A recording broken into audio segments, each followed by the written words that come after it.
अच्छा जी, तो कैसे हैं सब लोग। मेरा नाम अबरार है, जिन लोगों को नहीं पता उनको बता देता हूँ। और आज इस वीडियो में कुछ इम्पोर्टेंट टिप्स आपको बताऊँगा जॉब हंटिंग के लिए।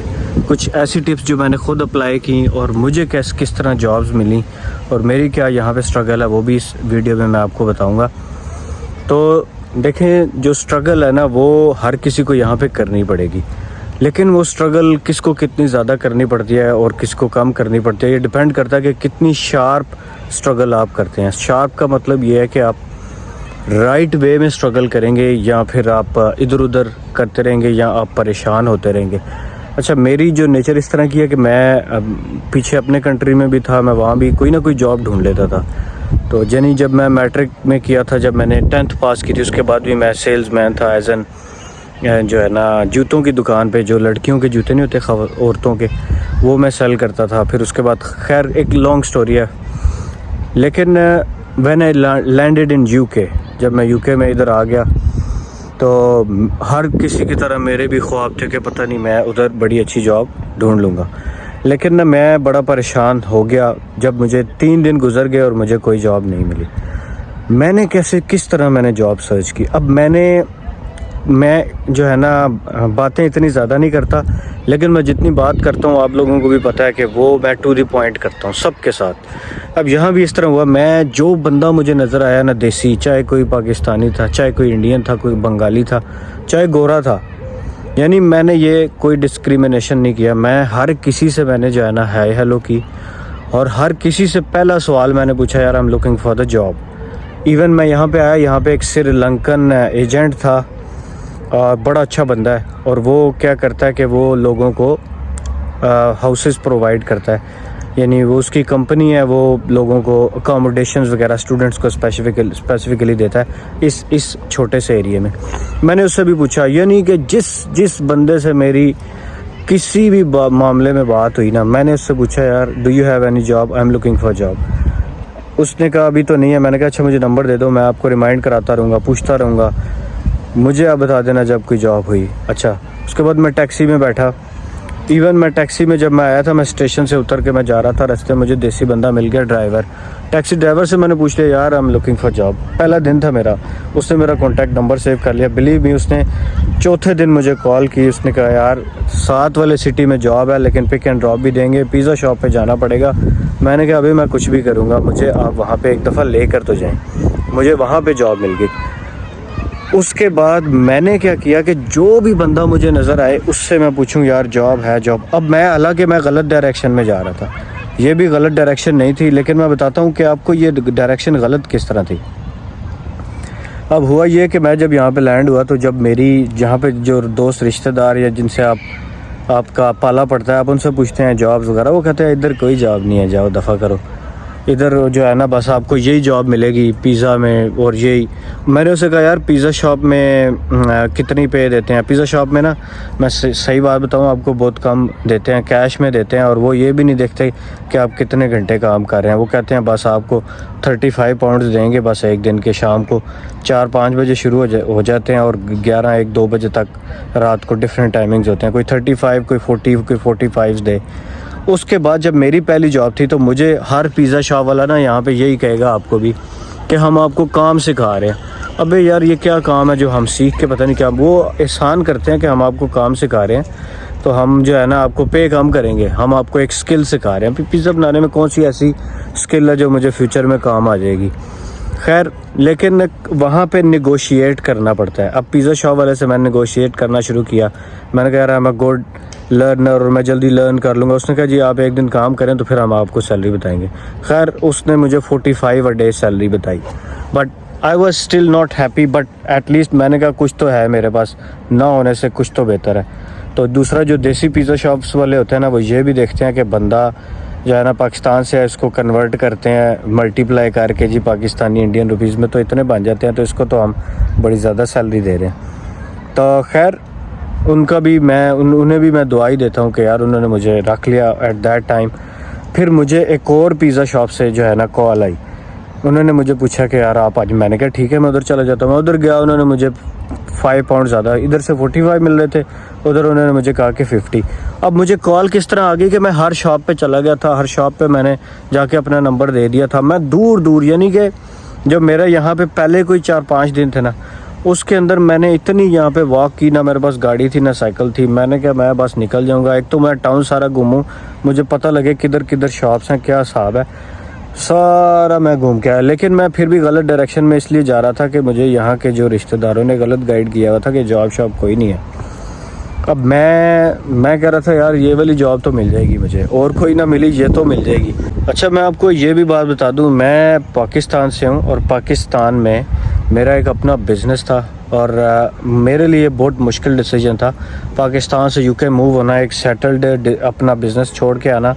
लेकिन उसके पीछे भी एक लॉन्ग जर्नी थी। मैंने बहुत मुश्किल से वो बिज़नेस डेवलप किया था और वो बिज़नेस मैंने सेल आउट कर दिया। वहाँ से जो मुझे अर्निंग हुए और मेरी बड़ी अच्छी लाइफ थी खैर। लेकिन मैं यहाँ पे मूव इसलिए नहीं हुआ कि मैं ख़ुद को यहाँ पे आके मुश्किल में डाल लूँ। मैं इसलिए मूव हो रहा था कि मैं एक बेटर लाइफ की तरफ चलूँ, और अगर मैंने यहाँ पे भी अपने आप को मुश्किल में डालना था तो मेरे लिए ये एक गलत डिसीजन होता। लेकिन क्योंकि अब मैं यहाँ पे आ गया हुआ था, अब मैंने सोचा कि मैं या तो मुझे वापस जाना चाहिए, वापस जाने का भी रास्ता नहीं था। मैं सारे वहाँ पे भी अपने जो है ना कश्तियाँ जला के आ गया हुआ था। अब यहाँ पे मैंने ये शुरू किया कि यार मैं एट लीस्ट डायरेक्शन राइट करूँ, मुझे ये पता चले कि मैंने किस डायरेक्शन में जाना है, मेरा मोटिव क्या है, मेरा एम क्या है, मैंने आगे कहाँ तक पहुँचना है। और मैंने उससे पहले मैं अपना रियलिस्टिक गोल सेट करूँ कि मैं कहाँ तक पहुँच सकता हूँ, यानी मैं क्या क्या काम कर सकता हूँ। तो एक तो ये कि रिश्तेदारों ने, दोस्तों यारों ने, उन्होंने गलत मैं नहीं कहूँगा क्योंकि उनका अपना एक्सपीरियंस ऐसा था, उनको भी किसी ने ऐसे बताया होगा, तो वो बेचारे भी जो है ना वो भी उसी में मारे गए और स्टिल वो उसी में ही है। और मैं जो है ना मैं बहुत थैंक यू करता हूँ गॉड का, अल्लाह का, कि मैं जो है ना यहाँ पे पहुँच चुका हूँ इस सिचुएशन पे, यानी इस जॉब पे। मैं वहाँ भी आता हूँ कि मैं अभी क्या कर रहा हूँ और मैंने कैसे किया। अच्छा, उसके बाद क्या हुआ कि मैं जब पिज़्ज़ा शॉप में काम शुरू किया तो वो लोग मुझे देते थे 45-50। अब मेरे साथ बंदा रहता था, एक शेयर्ड हाउस में मैं रहता था। शेयर्ड हाउस में ये होता है कि और भी लोग रहते हैं, तकरीबन 3-4 लोग और थे। इसमें से एक इंडियन बंदा था, एक नेपाली था और एक अरेबिक था और एक जो है ना वो कोई और पता नहीं। उन सब से जनाब मैंने कहा कि यार मुझे जॉब चाहिए। उनमें से एक बंदा काम करता था इधर चॉकलेट फैक्ट्री में। उसने मुझे कहा अगर तुम्हें जॉब चाहिए तो हमारे वहाँ पे एक एजेंसी है वो हायर करती है, तो वो उनको बंदे प्रोवाइड करती है। मैंने कहा यार बिल्कुल मुझे चाहिए, मैं काम करूँगा। तो जब मैंने उसने मुझे नंबर दिया, उसने कैसे इस एजेंसी वाली ये नंबर है, इसको कॉल कर लो। वो एक जो मैंने उसको डेली कॉल करूँ, वो मुझे कभी रिस्पांस ना दे, कभी मैसेज करूँ, वो कहे वीकेंड है ये वो। खैर मैं उसको रोज़ मैसेज करूँ। मैंने कहा भाई मुझे तो ज़रूरत है ना, मैं तो रोज़ मैं सुबह भी मैसेज करूँ, शाम को भी कर दूँ, दिन को भी मैसेज कर दूँ, still waiting for your reply, इस तरह। एटलीस्ट 2-3 दिन बाद उसने मुझे रिप्लाई कर दिया। उसने कहा ठीक है आप आ जाएं। और फिर उन्होंने हमारी इंडक्शन की और उन्होंने मुझे कहा कि आपने इस फैक्ट्री में काम करना है as an warehouse operator होता है। उसमें कोई एजुकेशन वगैरह नहीं चाहिए होती, बस डब्बे उठाने उधर रखने हैं, उधर से उठाने उधर रखने हैं। फ़िज़िकल हार्ड वर्क था। बट पहले दिन मैंने किया, मैं थका हारा घर आया। मैंने कहा बस ये तो मैंने ज़िंदगी की सबसे बड़ी गलती कर दी जो मैं इस कंट्री में आ गया। उसके बाद लगातार मैं उसी जॉब में लगा रहा बहुत अरसे के लिए, एटलीस्ट मैं 3 मंथ्स करता रहा। लेकिन जब 2 महीने मुझे उस जॉब पे हो गए, उसमें मुझे फ़ायदा ये था कि एक तो वो पे बहुत अच्छी करते थे, वो 10 पर आवर देते थे, लेकिन काम हार्ड था। इट्स ओके, मैंने कहा 10 पर आवर तो दे रहे ना, मैं वीक में 2 दिन जाता था, उससे ज़्यादा मेरे से हार्ड वर्क भी नहीं होता था। कभी मुझे ज़्यादा पैसे ज़रूरत हो तो मैं 3 दिन चला जाता था, यानी मैं इतना कर लेता था कि मेरी जो लिविंग है वो थोड़ी बहुत मुझसे मैनेज हो जाए। अच्छा, उसके बाद जो है ना एक दिन मुझे एक लड़का मिला पाकिस्तानी, ड्राइवर्स के साथ मैं कहीं ट्रैवल कर रहा था। मैंने गाड़ी ले ली हुई थी, मैंने फैक्ट्री से काम करके तो मैंने गाड़ी ले ली। तो मैंने सोचा कि मैं पिक एंड ड्रॉप भी कोई बंदा अपना यार दोस्त कह देता है यार मुझे उधर तक ड्रॉप कर रहा हो तो मैं आपको इतनी पेमेंट कर दूंगा। तो इस तरह मुझे एक लड़का मिल गया, अच्छा लड़का था। तो उसने मुझे जब बताया कि यार वो NHS में जॉब कर रहा है, और मैंने उससे पूछा आपका वीज़ा कौन सा, उसने कहा स्टूडेंट वीज़ा। मैंने कहा यार तुम कब आए? उसने कहा मैं तो मुझे अभी साल हो गया। मैंने कहा यार तो तुम्हें NHS में कैसे जॉब मिल गई, तुम्हारी तो डिग्री भी नहीं है, मेडिकल से रिलेटेड तो कोई डिग्री नहीं है, तुम हॉस्पिटल में जॉब कर रहे हो, ये क्या बात हुई। उसने मुझे कहा यार तुम किस दुनिया में रहते हो, यहाँ तो बंदे कम हैं और जॉब ज़्यादा हैं। मैंने कहा यार लेकिन मैंने तो सुना है कि गोरों को ही मिलती है। उसने कहा ये सब झूठ फ्रॉड है, तुम अप्लाई करो, अप्लाई करोगे तो जॉब मिलेगी। उसने कहा मुझे भी यही लगता था, लेकिन मैंने जब अप्लाई करना शुरू किया, जब करेक्ट वे में जो जॉब नज़र आई मैंने अप्लाई कर दिया, रोज़ 15-20 जॉब्स में अप्लाई कर दिया तो मुझे मिल गई। उस दिन मैं घर आया और मैंने जनाब बैठ के लैपटॉप ऑन किया और मैंने शुरू हो गया मैं अप्लाई करने।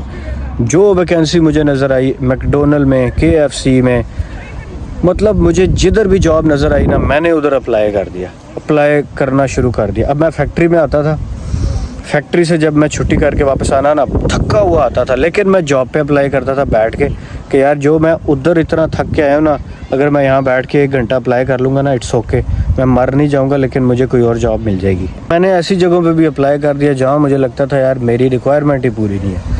उन्होंने चीज़ मांगी हुई थी जी फ़लानी एजुकेशन फ़लाना ये वो। मैंने कहा मेरे पास नहीं है, अप्लाई करने में कौन से पैसे लग रहे हैं, दे मार 4.5 मैंने अप्लाई करना शुरू कर दिया। मेरा मैकडोनल्ड से मुझे इंटरव्यू की कॉल आ गई। मैकडोनल्ड में मैंने इंटरव्यू के लिए चला गया और मैंने ख़ुद को सेल करना शुरू किया, टूटी फूटी इंग्लिश में, इंग्लिश भी ना समझ आए उनकी, कुछ बेहतर थी मेरी इंग्लिश बट स्टिल मैंने अपना इंटरेस्ट शो किया। उन दिनों कोविड की रिस्ट्रिक्शंस थी, मास्क लगा हुआ था, तो अगर मैं थोड़ा बहुत अड़ जाता था तो इट्स ओके, मैं उसको ये कह देता था कि आपने मास्क पहना हुआ है, तो इसलिए मुझे सही समझ नहीं आई, कैन यू से इट अगेन प्लीज़। तो मैनेजर ने मुझे हायर कर लिया मैकडोनल्ड, जो मेरे घर से बिल्कुल करीब था। 3 वीक्स लगे, 3 वीक्स बाद मुझे मैकडोनल्ड वालों ने कॉल कर ली कि ठीक है आप आ जाएँ। मैकडोनल्ड में मेरी जॉब होगी, मैंने शुरू कर दी। 8 आवर्स की वो शिफ्ट होती है उनकी। जब मैं वहाँ पे पहुँचा तो मैंने देखा एक बंगाली लड़का वहाँ पे जॉब कर रहा है, 2 इंडियन लड़के जॉब कर रहे हैं और एक पाकिस्तानी भी है, और गोरे भी बहुत ज़्यादा थे डेफिनेटली, उनकी शिफ्टें इतनी ज़्यादा थी। मैंने हैरान हो गया, मैंने कहा यार अभी तुम्हें जॉब मिल गई है, मैं तो समझता था जॉब मिलती ही नहीं है। और ख़ास कर मुझे लोगों ने कहा था मैकडोनल्ड शोनल्ड में नहीं रखते गोरे हम, तुम लोगों को, तुम जैसे लोगों को, ये गोरों को रखते हैं सिर्फ। उसके बाद फिर मुझे ये क्लियर हो गया कि ये बात जो है ना, ये नहीं है कि सिर्फ गोरों को रखते हैं। हाँ, लेकिन ये चीज़ ज़ाहिर है मैटर करती है। अगर मैं उनकी रिक्वायरमेंट है उसमें मैं पूरा नहीं उतरा, डेफिनेटली फिर वो गोरों को ही रखेंगे। उसमें इम्पॉर्टेंट चीज़ आती है कि इंग्लिश, अगर किसी ऐसी जगह पे काम करना है जिस तरह के टिल पे जॉब करनी होती है, अगर टिल पे जॉब करनी है ना मैकडोनल्ड में, तो फिर आपको आनी चाहिए इंग्लिश, क्योंकि आपने कस्टमर से डीलिंग करनी है। लेकिन मैं बैक स्टोर में था। खैर, जब मैं मैकडोनल्ड में मैंने 3 वीक्स तक जॉब की, उसके बाद जो है ना मैं मैकडोनल्ड पे रुका नहीं, क्योंकि मुझे पता चल गया था कि मैकडोनल्ड है या चाहे कोई और है, जॉब सारी मिलती है भैया। आप रिक्वायरमेंट पूरी अगर नहीं भी करते तो भी जॉब मिलती है। एक और टिप भी मैं आपको बताऊंगा जो मुझे भी उस लड़के ने बताई थी, कि जब आप अप्लाई कर देते हैं ना तो उसके अंदर एक जो आपको मेल आती है कि आपका अप्लाई हो गया, ज़्यादातर में आपको एक मेल के अंदर एक मैनेजर का नंबर भी लिखा होता है जो रिक्रूटमेंट मैनेजर होता है। आप उसको डायरेक्टली कॉल करें। समटाइम्स वो कहते हैं यार हमें अर्जेंटली बंदा चाहिए, बहुत अप्लाई तो बहुत लोगों ने किया बट आप अभी से आ जाएं। ऐसा भी हुआ है, मेरे साथ नहीं हुआ बट एक लड़के के साथ ऐसा हुआ था कि उन्होंने कहा बस ठीक है आप आ जाएं, और उन्होंने इंस्टेंटली हायर कर लिया था कि ठीक है आप इंटरव्यू कर देते हैं आपका, और क्या हम बार बार लोगों को मेल्स करते हैं फिर 1 हफ्ते बाद बुलाते हैं, हमें अर्जेंट बंदा चाहिए, तो उसको उन्होंने उसी इंस्टेंटली हायर कर लिया था। अच्छा, उसके बाद मैं मैकडोनल्ड में 3 वीक्स काम किया, फिर मेरा किसी और कंपनी में हो गया, वो इससे बेटर काम था, ईजी काम था, बैठ के कंप्यूटर पे करने वाला काम था। तो मैंने वहाँ से ये ऑब्ज़र्व कर लिया था कि कंपनीज़ जो हैं उनको बंदे तो इतने ज़्यादा रिक्वायर्ड हैं लेकिन बंदे कम हैं। तो जब मैंने एक कंपनी, दूसरी कंपनी, तीसरी, अभी मैं 3rd कंपनी में जॉब कर रहा हूँ स्विच करके, यानी पिछले कंपनी वाले मुझे पूछते थे कि यार व्हाट्स रॉन्ग विद यू, क्यों आप जा रहे हैं, लेकिन मैं कहता था यार मुझे बेटरमेंट मिल रही है। यानी मैं पहली जो कंपनी में था उसमें प्रॉब्लम ये थी कि वो घर से काफ़ी दूर मुझे ट्रैवल करके जाना पड़ता था, काफ़ी ज़्यादा मेरा पेट्रोल लग जाता था। लेकिन मैं करीब वाली में अप्लाई करता रहा, फिर मैं मतलब कि मैंने डिफरेंट कंपनीज़ में स्विच किया और अंग्रेज़ों के साथ मैंने काम किया, और उसका फ़ायदा ये हुआ कि मेरी इंग्लिश बहुत ज़्यादा अच्छी इम्प्रूव हो गई। एटलीस्ट मुझे उनकी समझ 100% आ जाती है कि वो क्या कह रहे हैं। अभी भी मैं जिस कंपनी में जॉब कर रहा हूँ वो मेरे घर से 15 मिनट्स की ड्राइव के ऊपर है, और वो मुझे हाईली यानी कि मुझे बहुत अच्छा पे कर रहे हैं। I am highly satisfied. और मैं उन्हें कहूँ कि अगर मैंने 7 डेज़ अ वीक काम करना है तो वो कहते हैं इट्स ओके, और काम भी आसान है। तो ये जो लाइफ स्टोरी मैंने आपको सुनाई, जॉब स्टोरी मैं इसे कहूँगा, ये आपके दिमाग खोलने वाले होनी चाहिए। आपको पता चल जाना चाहिए कि भैया जॉब्स किस तरह मिलती हैं। अभी भी मैं देखता हूँ, मैं पता नहीं हैरान होता हूँ, बहुत ज़्यादा लोग हैं यहाँ पे जिनको जॉब्स नहीं मिल रही, बहुत ज़्यादा स्टूडेंट्स हैं जिनको जॉब्स नहीं मिल रही। मैं फेसबुक पे मुझे रोज़ कोई ना कोई इनबॉक्स करके पूछते हैं कि भैया हमें जॉब नहीं मिल रही। तो मैं हैरान होता हूँ कि आपको कैसे नहीं जॉब मिली। स्पेसिफिकली मैं कहूँ, लंदन में बहुत आवाम है जिनको जॉब्स नहीं मिल रही, और लंदन के तकरीबन मुझे 2-3 लोग रोज़ इंस्टाग्राम पे पूछते हैं कि उनको जॉब्स नहीं मिल रही। इवन मैंने बताया था कि सिक्योरिटी की जॉब इजीली सबको मिल जाती है, सिक्योरिटी का बैच भी है, उनके पास लाइसेंस भी है, लेकिन उनको सिक्योरिटी की भी जॉब नहीं मिल रही। तो भाई ये इस सारी कहानी सुनाने का मकसद ये था कि आपने अपनी चीज़ें खुद एक्सप्लोर करनी है। आपने किसी के ऊपर नहीं रहना कि भाई उसने ऐसे कह दिया तो ऐसा ही होगा, नहीं। अब मेरे एक्सपीरियंसेस हैं, ये आपके एक्सपीरियंसेस इससे भी डिफरेंट हो सकते हैं, लेकिन स्ट्रगल करना और राइट वे में स्ट्रगल करना, और कितनी जल्दी आप उसको जज करते हैं, कितनी जल्दी आपको समझ आती है कि ये राइट वे है, ये बहुत इम्पॉर्टेंट है। और मैं आपको बताऊं, मैं यहाँ पे आके मैं वीडियोस बनाना मैंने स्टूडेंट्स के लिए और जो भी लोग यूके में आते हैं उनके लिए मैं इसलिए वीडियो बनाना शुरू की कि यार जो मेरे साथ हुआ है, जो मैंने स्ट्रगल किया है, वो बाकी लोगों को ना करनी पड़े। ये जो लोग बेचारे, मैं उनको बेचारा कहूँगा जो आपको मिस गाइड करते हैं, क्योंकि उन बेचारों को खुद नहीं पता, उनको खुद समझ नहीं है, उनको सेंस नहीं है, उनको नहीं पता कि क्या किस तरह की जॉब्स अवेलेबल हैं। और बिलीव मी, जिन लोगों ने मुझे कहा था कि जॉब्स अवेलेबल नहीं है, वो स्टिल अभी भी टेक अवेज में जॉब्स कर रहे हैं, हार्ड जॉब्स कर रहे हैं, मुश्किल जॉब्स कर रहे हैं, और वो उधर ही फंसे हुए हैं। और मैं एक अच्छी पोजीशन पे पहुंच गया हूँ। लेकिन मैं किस तरह पहुंचा हूँ? स्ट्रगल की मैंने दिमाग झंझोड़ा, मैंने कहा नहीं, ये रॉन्ग नंबर है। तो आपने राइट नंबर क्या है आपने खुद जज करना है, खुद सब कुछ करना है भाई, करना खुद ही है सब कुछ। ना मैं हेल्प करूँगा, ना कोई और बंदा हेल्प करेगा, लेकिन जो ट्रिक्स एंड टिप्स मैंने बता दी उन पे मस्ट अमल करें। तो वीडियो अगर अच्छी लगी तो यार इसको लाइक का बटन दबा दें, और सब्सक्राइब अगर दिल कर रहा है तो कर लें। तो मिलते हैं अगली वीडियो में, बाय बाय।